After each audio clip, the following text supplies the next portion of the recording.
하나님께서 우리에게 주신 말씀은 마태복음 25장 1절부터 13절까지 말씀 제가 읽어드리겠습니다. 그때 천국은 마치 등을 들고 신랑을 맞으러 나간 10 처녀와 같다 하리니 그 중에 5은 미련하고 5은 슬기 있는 자라. 미련한 자들은 등을 가지되 기름을 가지지 아니하고 슬기 있는 자들은 그릇에 기름을 담아 등과 함께 가져갔더니 신랑이 더디 오므로 다 졸며 잘세. 밤중에 소리가 나되 보라 신랑이로다 맞으러 나오라 하매 이에 그 처녀들이 다 일어나 등을 준비할세. 미련한 자들이 슬기 있는 자들에게 이르되 우리 등불이 꺼져가니 너희 기름을 좀 나눠달라 하거늘 슬기 있는 자들이 대답하여 이르되 우리와 너희가 쓰기에 다 부족할까 하노니 차라리 파는 자들에게 가서 너희 쓸 것을 사라 하니 그들이 사러 간 사이에 신랑이 오므로 준비하였던 자들은 함께 혼인잔치에 들어가고 문은 닫힌지라. 그 후에 남은 처녀들이 와서 이르되 주여 주여 우리에게 열어주소서. 대답하여 이르되 진실로 너희에게 이르노니 내가 너희를 알지 못하노라 하였느니라. 그런즉 깨어있으라. 너희는 그 날과 그 때를 알지 못하느니라.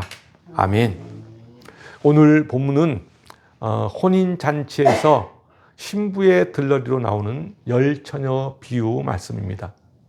이 10 처녀 비유는 당시 유대 사회의 결혼 풍습을 배경으로 하고 있습니다. 당시 유대 사회의 결혼 풍습은 남녀가 결혼에 앞서서 양가 부모를 통해 정혼을 하게 됩니다. 지금으로 말하면 약혼과 비슷한 것이라고 할 수 있습니다.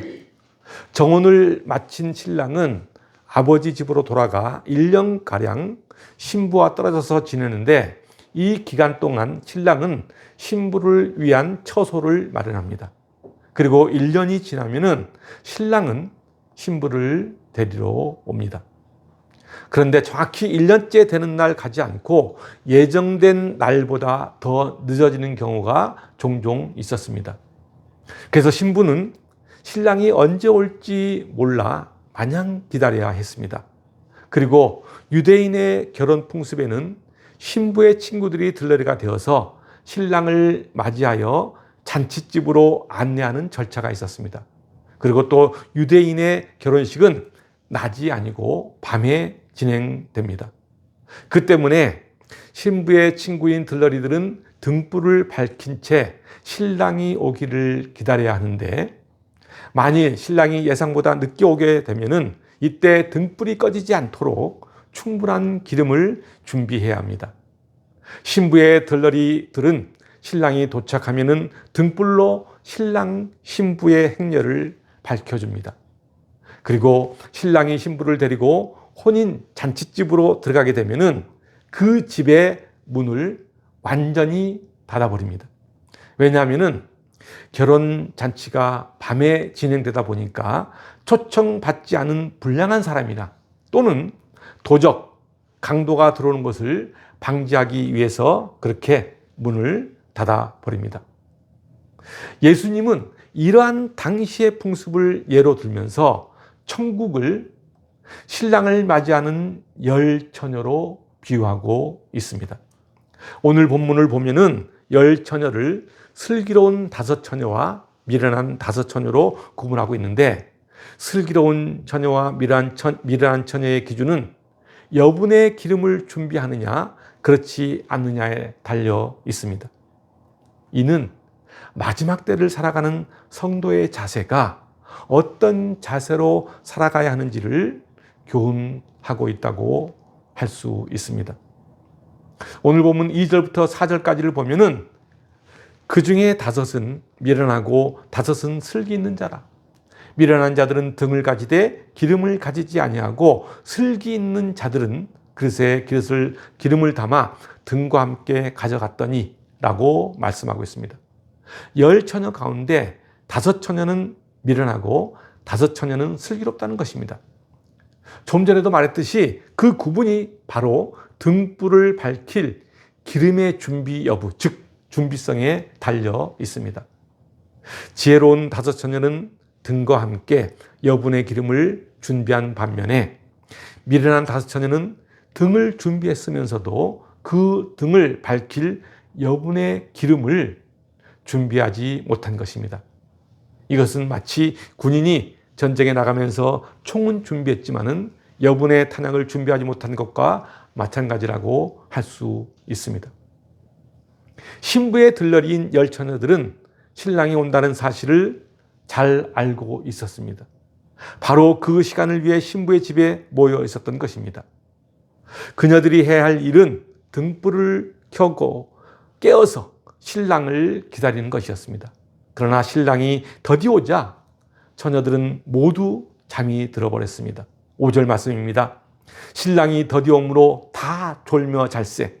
그리고 6절을 보면은 이렇게 모든 처녀들이 졸며 잠든 한밤중에 신랑이 왔다는 소리가 들립니다. 6절입니다. 밤중에 소리가 나되 보라 신랑이로다 맞으러 나오라 하며, 그러니까 신랑은 자신을 기다리던 모든 사람이 지쳐서 잠들었을 때 돌연히 찾아온 것입니다. 5절과 6절을 보면은 한밤중에 신랑을 기다리던 사람들이 졸며 자는 장면과 그리고 급작스런 소리의 외침이 들려오는 장면을 겹쳐서 보여주고 있습니다.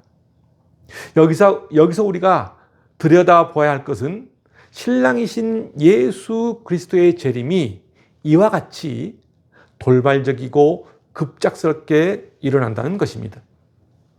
그렇습니다. 주님의 재림은 우리가 알 수 없고 돌발적이고 급작스럽게 이루어진다는 사실입니다.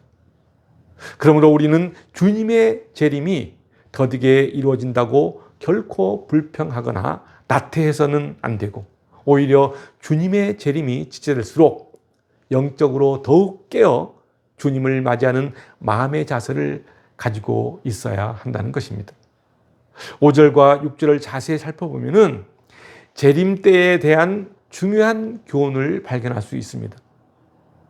여러분, 도둑이 가장 많이 침입할 때가 언제일까요? 그렇습니다. 일반적으로 도둑이 가장 많이 침입할 때는 사람들이 경계를 늦추는 한낮이나 또는 깊은 잠에 빠져 있는 한밤중이라고 합니다. 이처럼 주님 역시 사람들이 가장 영적으로 깊은 잠에 빠져 있을 때 갑작스럽게 오셔서 알곡과 가라지를 구별해 내신다는 것입니다. 그러므로 우리는 언제나 영적으로 건강한 믿음의 불과 기름을 준비함으로써 정결한 모습으로 주님을 맞이할 수 있어야 합니다. 오늘 본문 8절과 9절은 우리에게 구원에 대하여 심오한 진리를 함축하고 있습니다. 먼저 8절을 보면은 신랑이 온다는 소리에 잠에서 깨어 등을 준비한 열 처녀 가운데 미처 여분의 기름을 준비하지 못한 다섯 처녀가 나머지 다섯 처녀에게 기름을 조금 나누어 주라고 요청하고 있습니다. 그러나 9절을 보면은 미리 여분의 기름을 준비한 슬기로운 다섯 처녀의 대답은 분명하고도 확고합니다. 한마디로 기름을 나누어 줄 수 없다는 것입니다. 아주 냉정한 대답입니다. 이러한 모습은 이웃에게 자비를 베풀라는 주님의 가르침에 어긋나는 행동처럼 보입니다. 그런데 기름이 부족해서 쩔쩔매는 다섯 처녀에게 냉정한 태도를 보인 다섯 처녀는 하나님의 책망을 듣는 대신 오히려 슬기롭다는 칭찬과 함께 신랑의 혼인잔치에 참여하는 축복을 누렸습니다. 이 말씀을 우리는 어떻게 해석해야 할까요? 그렇습니다. 세상에는 다른 사람에게 나누어 줄 수 있는 것이 있는가 하면은 그렇지 못한 것이 있다는 것입니다. 예를 들면 이렇습니다. 내가 가진 재산은 나누어 줄 수 있지만은 나에게 속한 남편이나 아내는 나누어 줄 수 없는 것과 마찬가지입니다. 다시 말하면은 재산권은 양도 가능하지만은 가족권과 같은 일신 전속권은 나누어 줄 수 있는 것이 아닙니다. 그렇게 할 수도 없고 또 그렇게 해서도 안 됩니다. 오늘 본문의 비유가 바로 이런 경우에 해당되는 것입니다. 우리의 믿음과 구원은 나누어 줄 수 없는 것입니다. 그렇습니다. 한 사람의 믿음과 구원은 지극히 개인적인 것입니다. 따라서 믿음과 구원은 그 누군가가 대신해 주거나 도와줄 수 있다는 안이한 생각은 버려야 합니다. 더 자세히 말하면 어느 누구도 우리의 출생과 죽음을 대신할 수 없듯 영생을 좌우할 믿음과 구원 역시 아무도 대신할 수 없습니다. 하나님께서는 독생자 예수 그리스도를 통하여 우리 인간의 죄를 대속하여 주셨지만은 그 구원을 이루는 일만큼은 오직 개인 스스로 책임지도록 정해 놓으셨습니다. 그러므로 우리는 두려움과 떨림으로 우리의 구원을 믿음으로 이루어 나가야 합니다. 10절을 보면은 그들이 살아간 사이에 신랑이 오므로 준비하였던 자들은 함께 혼인잔치에 들어가고 문은 닫혔다고 말하고 있습니다. 좀 전에도 설명했듯이 당시 유대인의 관습에 따르면 결혼 예식에 있어서 신랑 입장과 함께 혼인 예식이 시작되면 강도와 도둑을 막기 위해 문을 굳게 걸었던 관습이 있었다고 말씀드렸습니다.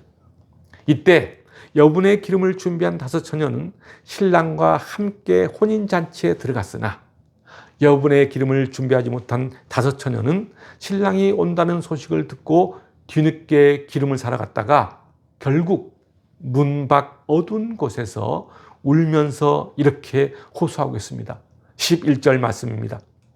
그 후에 남은 처녀들이 와서 이르되 뭐라고 외치고 있죠? 주여 주여 우리에게 열어주소서, 이렇게 외치고 있습니다. 이 같은 사실은 우리에게 이러한 사실을 깨우쳐주고 있습니다. 그것은 바로 구원에는 때가 있다는 것입니다. 그렇습니다. 구원의 기회는 항상 있는 것이 아닙니다.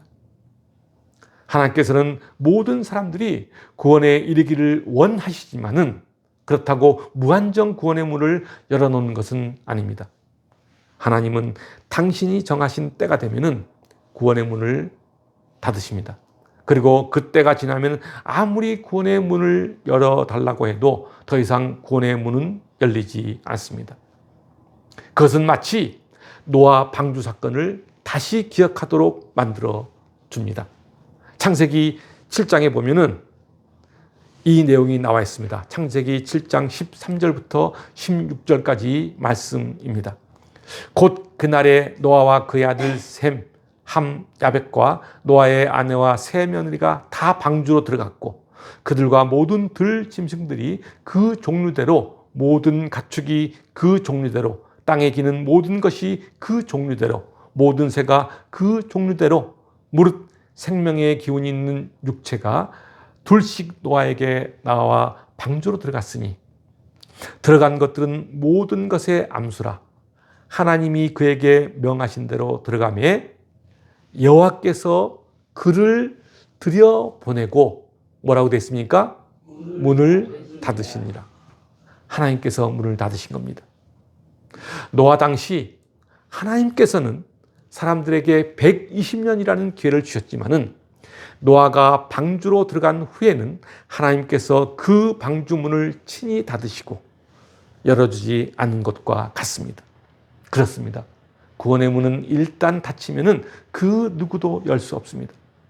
그런데도 많은 사람들은 하나님의 은혜와 구원의 문이 영원히 열릴 것으로 착각하며 살아간다는 사실입니다.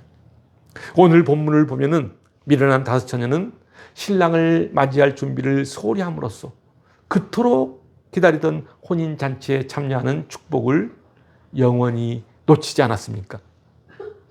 이처럼 마지막 때에도 주님을 맞이할 준비, 즉 믿음과 회개, 그리고 성령의 열매를 맺는 삶 등을 소홀히 하다가 결국 구원에 들어가지 못하는 사람들이 수없이 많을 것입니다. 신랑이 올 때 불을 밝힐 등은 들고 있었으나 여분의 기름을 준비하지 못한 처녀들은 미련한 자라고 말하고 있습니다. 이런 사람을 다른 말로 하면은 신앙과 생활에 조화를 이루지 못한 자라고 할 수 있습니다. 삶과 믿음이 서로 조화를 이루지 못해서 삶 따로, 신앙생활 따로, 따로따로 사는 사람이라고 할 수 있습니다. 사랑하는 성도 여러분, 하나님께서는 지금 우리를 부르시며 혼인잔치에 우리를 초청하고 있습니다. 이 순간 하나님 앞으로 나아가 그분이 부어주시는 은혜와 은총을 풍성히 받아 누리시는 여러분이 되길 바랍니다. 마지막 때가 되면은 육신의 장막이 무너지고 구원의 문은 닫히고 더 이상 회개와 은총과 구원의 기회도 없을 것입니다. 우리가 인생을 살아가는 데 있어서 먹고 마시고 즐기는데 인생을 허비하는 것보다 하나님을 향한 믿음과 사랑의 호경심을 붙이고 구원의 소망의 투구를 쓰고 살 때 우리 모두는 슬기로운 인생, 천국의 인생을 맛보며 살 수 있습니다. 데살로니가전서 5장에서는 이렇게 말씀하고 있습니다. 데살로니가전서 5장 4절부터 8절 말씀입니다. 제가 읽어드리겠습니다. 형제들아, 너희는 어둠에 있지 아니하며 그날이 도둑같이 너희에게 임하지 못하리니 너희는 다 빛의 아들이요 낮의 아들이라. 우리가 밤이나 어둠에 속하지 아니하나니 그러므로 우리는 다른 이들과 같이 자지 말고 오직 깨어 정신을 차릴지라. 자는 자들은 밤에 자고 취하는 자들은 밤에 취하되 우리는 낮에 속하였으니 정신을 차리고, 그리고 뭐라고 돼 있죠? 믿음과 사랑의 호경심을 붙이고 구원의 소망의 투구를 쓰자. 그렇습니다. 하나님을 믿는 성도들이 무장해야 할 것은 바로 믿음과 사랑이라는 강력한 무기입니다.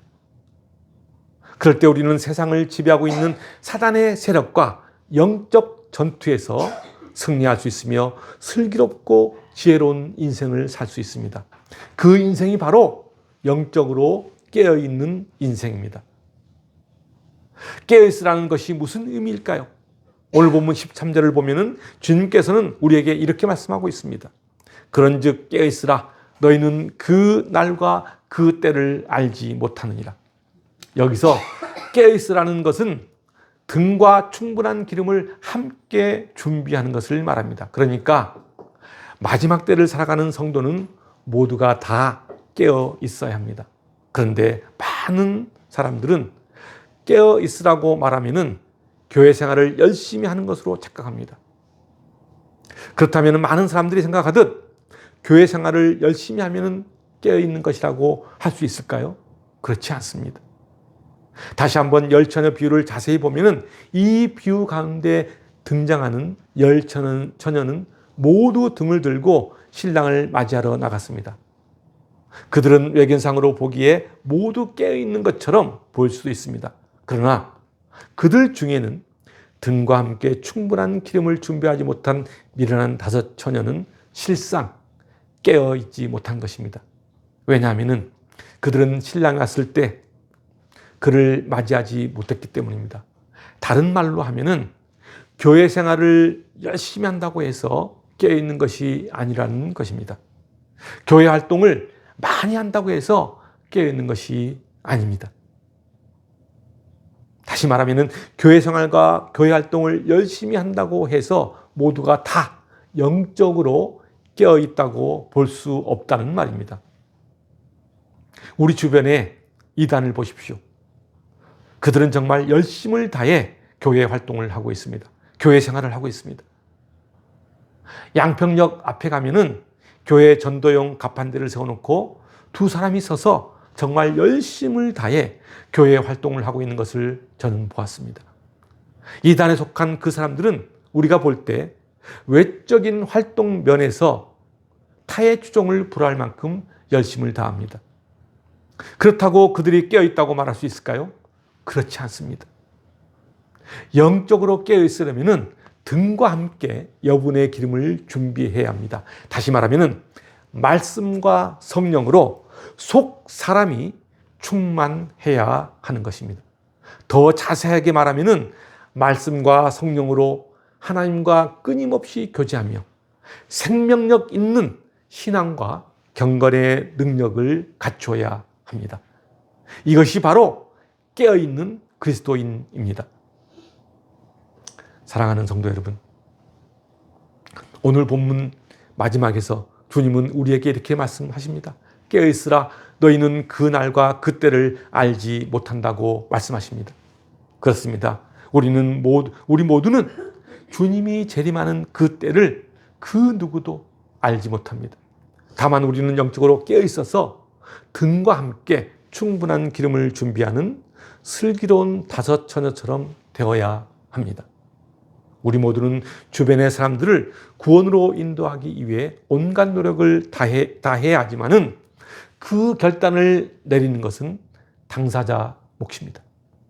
다시 말하면은 구원의 은혜는 하나님과 자신의 1:1 관계로서만 주어지는 것이라는 것입니다. 그러므로 우리 자신이 말씀 안에서 깨어 있어야 하며 말씀과 성령으로 속사람이 충만하여 믿음의 생명력을 얻어 영적으로 깨어 있어야만 합니다. 그럴 때 우리는 주님을 맞이하는 복된 성도들이 될 것입니다. 사랑하는 성도 여러분, 여러분 모두가 오늘 본문에 나오는 것처럼 슬기로운 다섯 처녀처럼 의와 진리의 예복을 입은 거룩한 모습으로 성령의 불을 밝혀 주님을 맞이해서 혼인잔치에 함께 들어가는 복된 성도들이 되시기를 주님의 이름으로 축원드립니다. 기도드리겠습니다.